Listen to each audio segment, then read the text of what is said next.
Hi and welcome to Soccer. My name is Bedros Kabranian and I'm gonna teach you how to make my favorite oat and hazelnut cookies.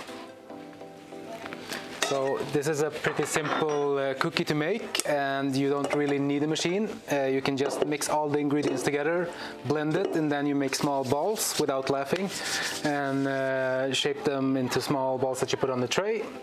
Top it with some hazelnut. And that's pretty much it. So we're gonna start with the butter.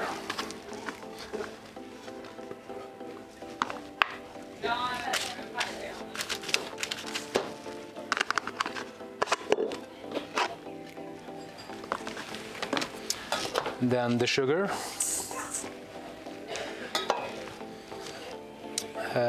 Pastry flour. And this is something we call skrädmjöl here in Sweden. It's made of roasted oats that we grind into flour. So if you don't have this, just take your oats, put them in the oven, roast them to golden, and then you just grind them to make a flour that we call skrädmjöl. That's also going in. And we have some vanilla sugar and baking powder. It's also going in.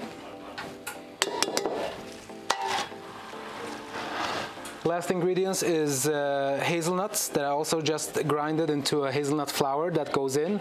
Don't worry about roasting them because the oven will do that for you. So you're gonna get that deep roasted hazelnut flavor. But if they're already roasted from the beginning, the taste will maybe be too deep. So you don't want that either. So just take hazelnuts as they are, grind them into a flour and put them inside.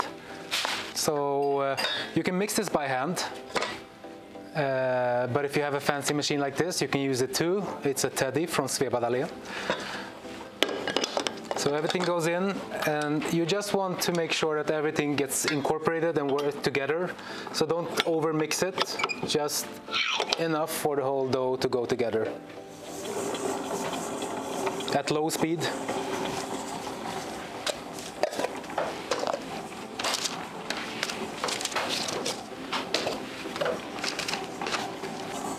So while this is running, make sure that you put your oven on at 180 degrees Celsius. You're going to bake it for about 18 minutes. Once the cookies goes into the oven, you'll lower the temperature to 160, and then until it's golden brown, or about 18 to 20 minutes, it should be done.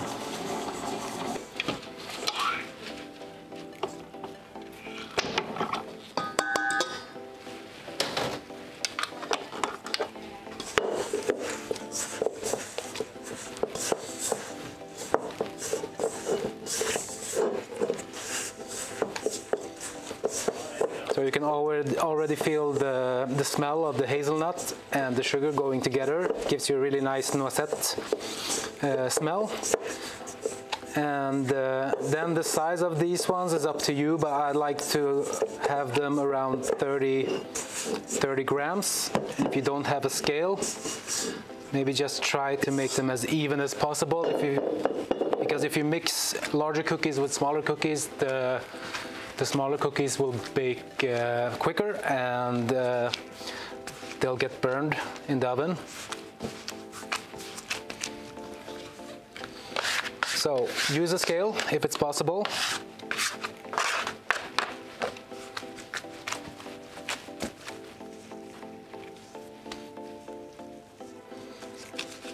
And then 30-gram balls.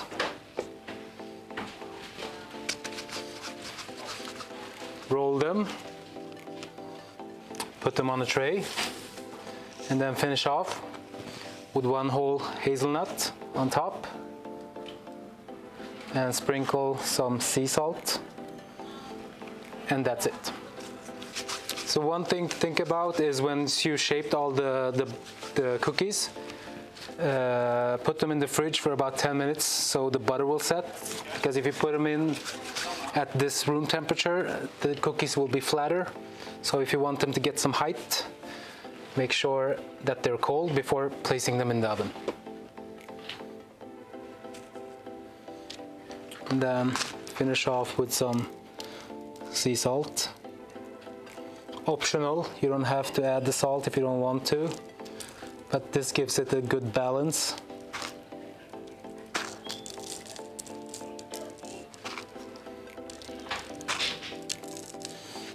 And then put it in the fridge for about 10-15 minutes, or the freezer for about 5, and then it's ready to go. You can also prepare this and keep it in the freezer, so every time you want fresh cookies, you just take these ones out, put them on a tray, make sure that they're room temperatured or not frozen, and you can bake them anytime you want.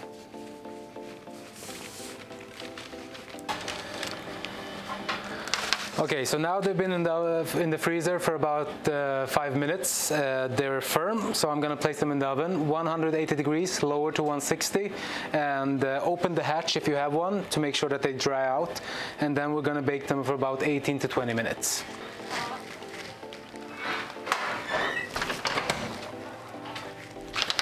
And there you go.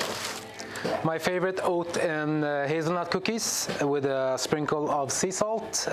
Make sure that they're cold before you eat them, and you can keep them in a dry space for several weeks.